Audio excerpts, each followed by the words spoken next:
Didier Faugeron plutôt soucieux pour contrarier des Toulonnais réputés à l'extérieur. Ils avaient notamment fait un carton l'année dernière, les Toulonnais, ici à Aguilera.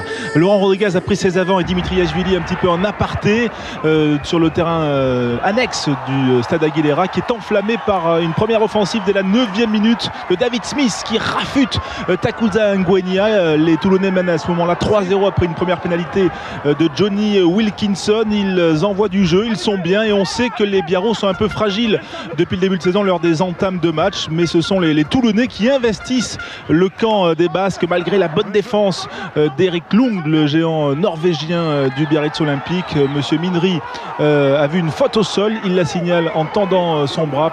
Deuxième pénalité donc au bout de 9 minutes pour Johnny Wilkinson. 6-0 pour les Toulonnais. 23e minute, cette manchette de Dimitriashvili sur Dylan Armitage, carton jaune. Les Biarros ont du mal à investir le camp toulonnais, donc cette faute les réduit à 14 contre 15. Une mi-temps que Johnny Wilkinson termine au vestiaire, sonné par un contact avec Damien Traille. Voilà, il sort, protocole de commotion. Mais regardez cette dernière mêlée, c'est la mêlée de l'espoir pour les Biarros. Elle enfonce complètement la première ligne basque, voilà, avec un très bel effort, très beau ralenti proposé par les équipes de Pierre Patrolin ce soir à Biarritz et Dimitriashvili. 40 mètres face au poteau qui réduit le score. 6-3, c'est le score au repos ici à Aguilera. Johnny Wilkinson revient, voilà, on se dit que tout va bien, que la gâchette toulonnaise est repartie. Mermoz offre ce ballon à Takuza Ngwenya qui slalom, qui est pris un petit peu haut par Virgile Bruni. Monsieur l'arbitre ne dit rien. Et Dimitriashvili envoie du jeu et notamment il voit un trou dans le dos de David Smith. Teddy Thomas est en embuscade, David Smith sous la pression, il laisse échapper ce ballon justement depuis 2 minutes. Dans cette deuxième période, les Biarros ont un temps fort mais ils ne parviennent pas à inscrire cet essai. Johnny Wilkinson sort finalement après seulement 3 minutes, juste après, après cette action, et c'est Matt Guiteau qui le remplace. La mêlée Biarros continue son effort. Dimitriashvili éjecte le ballon. Et cette attaque qui va repartir avec Damien Traille qui peut donner après le contact cette passe au pied aussi originale de Wenga pour Quetlan qui a fait lui aussi son entrée.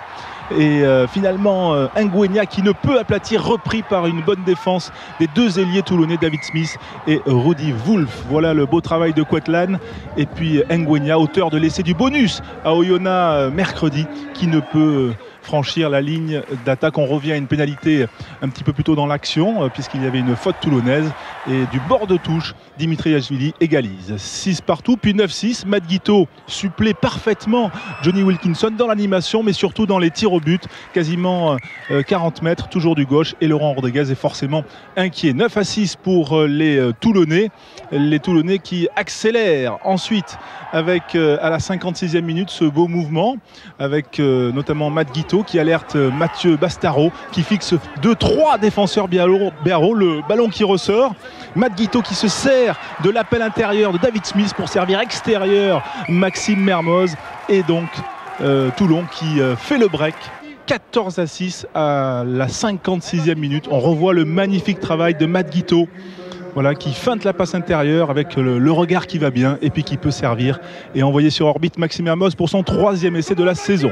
Et pourtant, regardez, Pierre Mignoni est assez inquiet parce que les Biarros ne disent pas leur dernier mot. Ils jouent vite cette renvoi au 22 mètres avec notamment Traille pour Babi qui s'échappe, qui traverse le terrain, qui retrouve extérieur Takuza Ngwenya qui est mise au sol, le ballon qui repart dans le fermé avec Molcar notamment. Il y a eu beaucoup de roulements parce que c'est vrai que les Biarros n'avaient pas tourné ces 2 derniers matchs, pas beaucoup en tout cas, et donc il a fallu faire tourner à la mi-temps et cette belle offensive ne sera pas récompensée. Didier Faugeron hausse le ton, on s'active parce que le suspense monte du côté des bancs de touche et les Biarros appuient. On est à l'heure de jeu, la 67e minute notamment.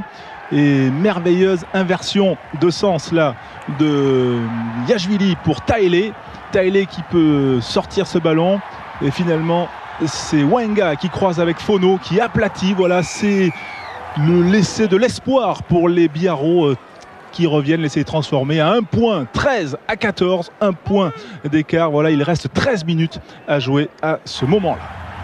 Serge Blanco, le président Biarro, y croit, voilà, c'est normal.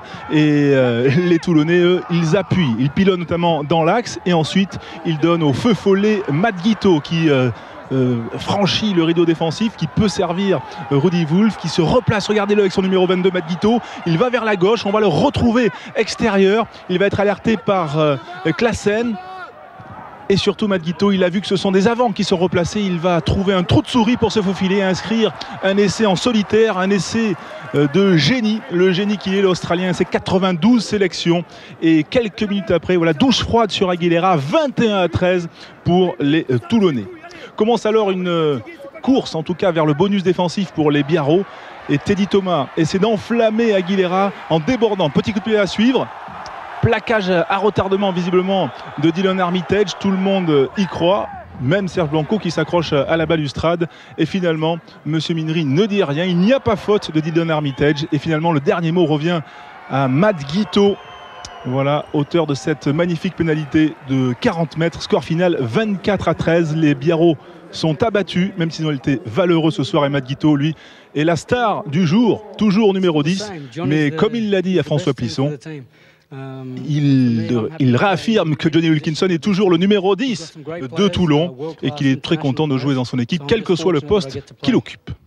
Je crois qu'aujourd'hui on a montré pas mal de vertus, de bonnes choses qui malheureusement ça suffit pas face à des équipes comme ça, mais voilà, eux joueront le haut du tableau cette saison.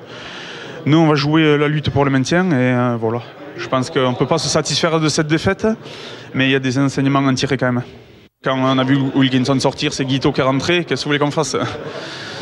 Voilà, ils ont une puissance différente de la nôtre, ils ont un jeu qui est différent du nôtre, ils ont tout. Mais voilà, je crois que tout est dit quand on voit les deux effectifs.